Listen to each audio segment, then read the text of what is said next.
BRS అధినేత కేసీఆర్పై CM Revanth Reddy చేసిన కామెంట్లపై మరి కొద్దిసేపటి క్రితమే ఇటు జాగృతి కవిత కామెంట్ చేశారు. మరి సీఎం రేవంత్ రెడ్డి తన పద్ధతి మార్చుకోవాలి, తన భాష విధానం మార్చుకోవాలంటూ కూడా కవిత హాట్ కామెంట్ చేయడం జరిగింది. మరి ఇదే విషయంపై మనతో మాట్లాడేందుకు టీపీసీసీ ప్రధాన కార్యదర్శి చరణ్ కౌశిక్ యాదవ్ ఉన్నారు. వాళ్ళతో మాట్లాడదాం. అన్న, మెయిన్గా ఇటు సీఎం రేవంత్ రెడ్డి బీఆర్ఎస్ అధినేత కేసీఆర్పై కొన్ని కామెంట్ చేశారు. మరి ఆయన 2 సార్లు ఉరి తీయాలని కూడా మాట్లాడారు. మరి సీఎం రేవంత్ రెడ్డినే 2 సార్లు ఉరి తీయాలి, కేసీఆర్ని కాదంటూ కూడా కొన్ని హాట్ కామెంట్ జరిగింది ఎమ్మెల్సీ కవిత. అంటే ప్రధానంగా రేవంత్ రెడ్డి గారి భాష గురించి కల్వకుంట్ల కవిత గారు మాట్లాడుతున్నాం. భాష విషయంలో కేసీఆర్ గారి గురించి అందరూ తెలుసు. తెలంగాణ రాష్ట్రంలో బూతుల సంస్కృతి తీసుకొచ్చిందే బీఆర్ఎస్ పార్టీ, అదేవిధంగా కేసీఆర్ గారు. మరి కేసీఆర్ గారు ఎన్నిసార్లు ఉరి తీయాలి? మరి తప్పు చేసిన ఉరి చేయకపోతే ఏం చేస్తారు? కసబ్ తప్పు చేసిన వాడు ఉరి తీసిండు. ఇరిగేషన్ ప్రాజెక్టులలో మీ అయ్య తప్పు చేసిన కాబట్టి ఉరి తీయాలని చెప్పిండు. కసబ్లాగా ఉరి తీయాలని చెప్తే మరి మీ అయ్య అసెంబ్లీకి వస్తానని చెప్పి పారిపోయిండు. తోలు తీస్తాడు, తొక్క తీస్తాడు. లాస్ట్కు 3 నిమిషాలు మాత్రమే అసెంబ్లీ నుండి వెళ్ళిపోయిన పరిస్థితి మనం చూసినాం. 7 సార్లు అసెంబ్లీ జరిగితే 3 సార్లు మాత్రమే అసెంబ్లీకి వచ్చిండు. ఒకసారి ప్రమాణ స్వీకార సందర్భంగా, రెండోసారి గవర్నర్ బడ్జెట్ ప్రసంగం తర్వాత, మొన్న 3 నిమిషాలు వచ్చి సంతకం పెట్టి జంప్ అయిపోయిన పరిస్థితి మనం చూసినాం. ఏమన్నాడు? నేను వస్తున్నా, తోలు తీస్తే ఇక చర్చకు సిద్ధమా అని చెప్పిండు. కాంగ్రెస్ ప్రభుత్వం ముఖ్యమంత్రి రేవంత్ రెడ్డి గారు చాలా స్పష్టంగా చర్చకు సిద్ధంగా ఉన్నాం, ఈరోజు 2వ తారీఖు 3వ తారీఖు చేద్దామని చెప్పేసి ముందస్తుగానే ప్రకటించాడు. నిన్న పవర్ ప్లాంట్ ప్రెజెంటేషన్ తర్వాత హరీష్ రావు గారు కూడా కృష్ణా జలాల గురించి మాట్లాడకుండా గోదావరి జలాల గురించి, బనకచెర్ల కావచ్చు, నల్లమల్ల సాగర్ గురించి మాట్లాడే పరిస్థితి వచ్చింది. ఎందుకు? కృష్ణా జలాల్లో తెలంగాణకు తీవ్ర అన్యాయం చేశారు. పాలమూరు కావచ్చు, రంగారెడ్డి కావచ్చు, నల్గొండ జిల్లాలు సౌత్ తెలంగాణ ఎండబెట్టే ప్రయత్నం చేసి తెలంగాణకు సంబంధించిన హక్కులను ఆంధ్ర రాష్ట్రానికి రాసిచ్చారు, దారాదత్తం చేశారు. బ్రిజేష్ కుమార్ ట్రిబ్యునల్కి సంబంధించి ఆ జడ్జిమెంట్ వచ్చే వరకు 299 టీఎస్ మాత్రమే తీసుకోవాలని చెప్పేసి ఏదైతే ఒప్పందం చేసుకురో ఆ ఒప్పందం తెలంగాణకు మరణశాసనమైంది ఈరోజు.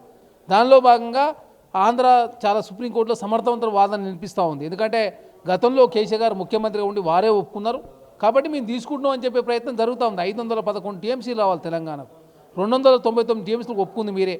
పోతిరెడ్డిపాడు మీ ఆయనలో 4 టీఎంసీలు, 10 టీఎంసీలు, 6 టీఎంసీలు పెరిగినాయి. రోజుకు 13.5 టీఎంసీలు శ్రీశైలం నుంచి ఆంధ్ర తరలించుకుపోతూ ఉంది. రాయలసీమ సంబంధించిన ప్రాజెక్టులకు అన్నిటికీ అనుమతించింది మీరే. కాబట్టి తెలంగాణకు చేసినటువంటి అన్యాయం అంతా ఇంత కాదు. పాలమూరు రంగారెడ్డి పేరు మీద అంచనాలు పెంచి పాలమూరు జిల్లాకు అన్యాయం చేశారు. జూరాల కాడ తీసుకోవాల్సిన నీరును శ్రీశైలం బ్యాక్ వాటర్ తీసుకోవాలని చెప్పేసి 88,000 కోట్ల రూపాయల అంచనా పెంచి తెలంగాణకు అన్యాయం చేసి ఇప్పుడు కాంగ్రెస్ ప్రభుత్వం వచ్చిన తర్వాత ఒక్కోటి సరిదిద్దే ప్రయత్నం జరుగుతూ ఉంది. కొడంగల్ నారాయణపేట సంబంధించి లిఫ్ట్ ఇరిగేషన్ కూడా సమైక్య రాష్ట్రంలో అనుమతి వచ్చినా కేసీఆర్ రాయన్లో అది ముందులో పడలేదు. ముఖ్యమంత్రి ఆల్రెడీ దానికి సంబంధించి టెండర్లు పిలిచి అక్కడ పనులు జరుగుతూ ఉన్నాయి. అదే కాకుండా పాలమూరు రంగారెడ్డి సంబంధించి ఇప్పటికే 7,000 కోట్ల రూపాయలు ఖర్చు పెట్టి దాన్ని పూర్తి చేసే ప్రయత్నం జరుగుతూ ఉంది. కలవపూర్తికి సంబంధించి ఇప్పటివరకు ఒక మోటార్ మాత్రం ఆన్ చేసి వెళ్ళిపోయారు. దానికి సంబంధించిన లింకు సంబంధించిన కెనాలన్నీ కూడా కాంగ్రెస్ ప్రభుత్వం పూర్తి చేస్తూ ఉంది. కాబట్టి ఎస్ఎల్బీసీ కావచ్చు, డిండి కావచ్చు, నకలగండి కావచ్చు, బ్రాహ్మణ వెల్లుల కావచ్చు, పాలమూరు రంగారెడ్డి కావచ్చు, నారాయణఖేడ్ కొడంగల్ కావచ్చు, ప్రాణహిత చేవెల పెరిమిన ప్రాజెక్టును కాళేశ్వరంగా మార్చి రంగారెడ్డి జిల్లాకు అన్యాయం చేశారు. ఎస్ఎల్బీసీ డిండి ఇవన్నీ పూర్తి చేయకుండా నల్గొండకు అన్యాయం చేశారు. కాబట్టి అన్ని వాస్తవ లెక్కలని కూడా ప్రభుత్వం చెప్తా ఉంటే కేసీఆర్ గారు భయం వేసి అసెంబ్లీ రాకుండా తోక ముడిచి ఈరోజు ఫామ్ హౌస్లో రెస్ట్ తీసుకున్న పరిస్థితి మనం చూసినాం.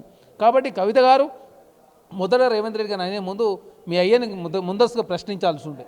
ఆనాడు అధికారంలో మీరు ప్రశ్నించకుండా ఇప్పుడు బయటకు వచ్చిన తర్వాత అవినీతి జరిగిందని చెప్పి మీరే చెప్తాను. ఈరోజు కూడా మాట్లాడి అవినీతి జరిగిందన్నది.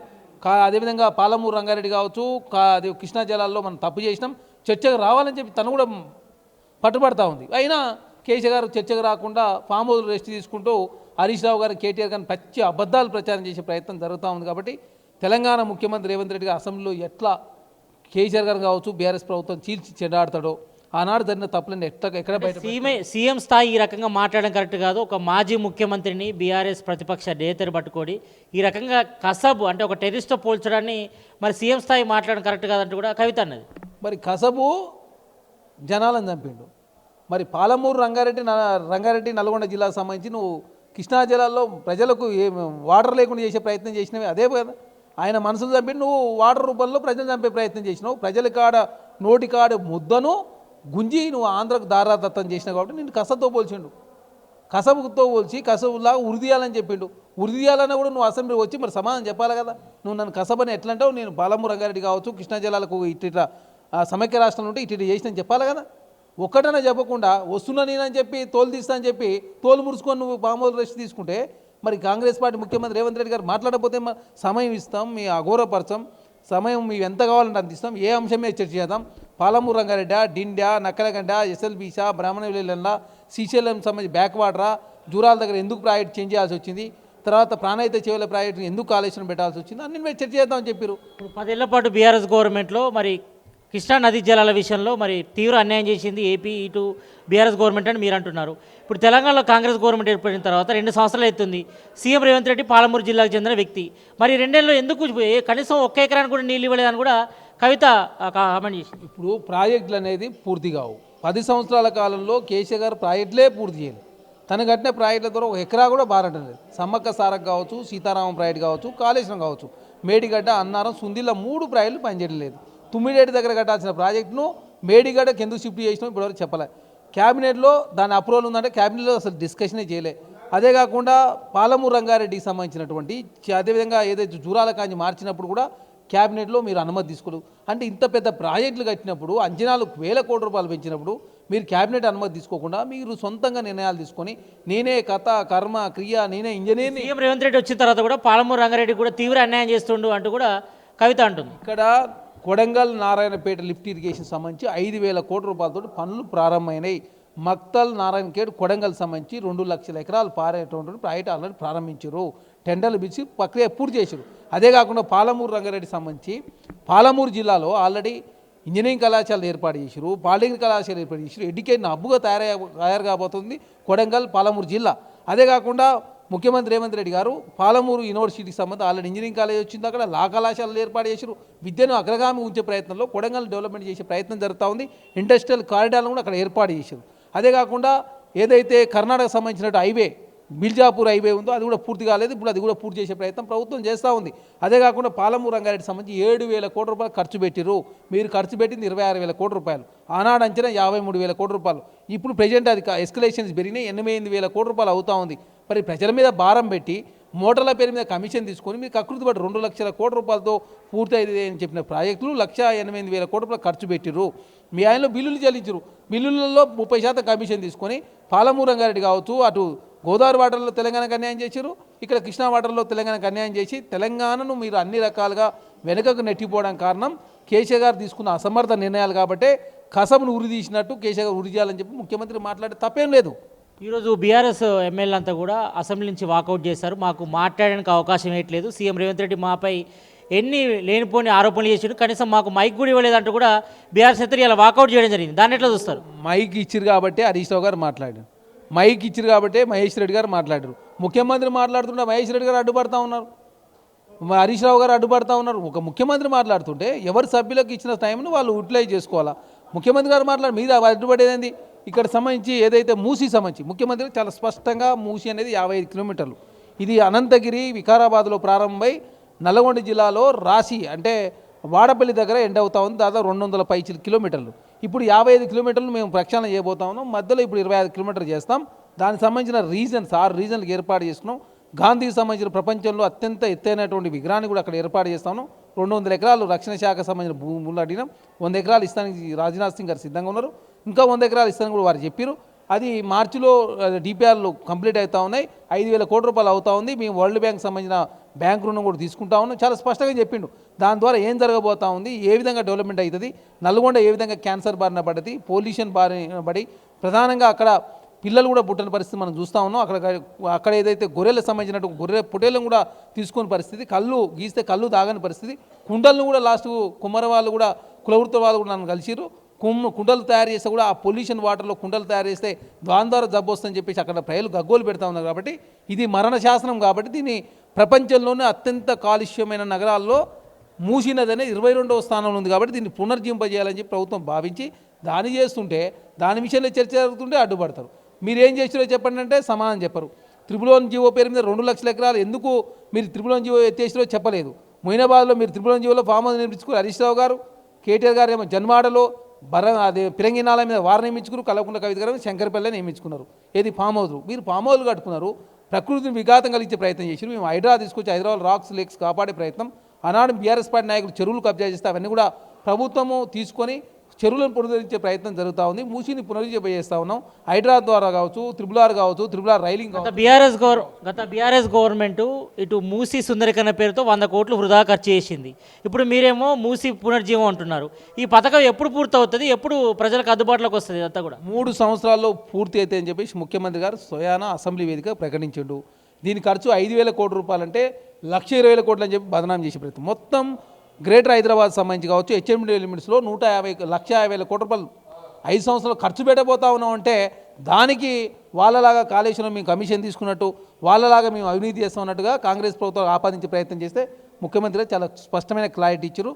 మూసిని పునరుద్ధరణ చేస్తాం. గోదావరి వాటర్ సంబంధించి 15 టీఎంసీలు తీసుకొచ్చి గండిపేటలు కలిసి 4 నదులను అనుసంధానం చేసి ప్రపంచంలోనే 4 నదులు కలిసిన అదేవిధంగా నగరాలు లేవు, అది రికార్డు నెలకొల్పబోతా ఉందని చెప్పి చాలా స్పష్టంగా ముఖ్యమంత్రి గారు చెప్పారు.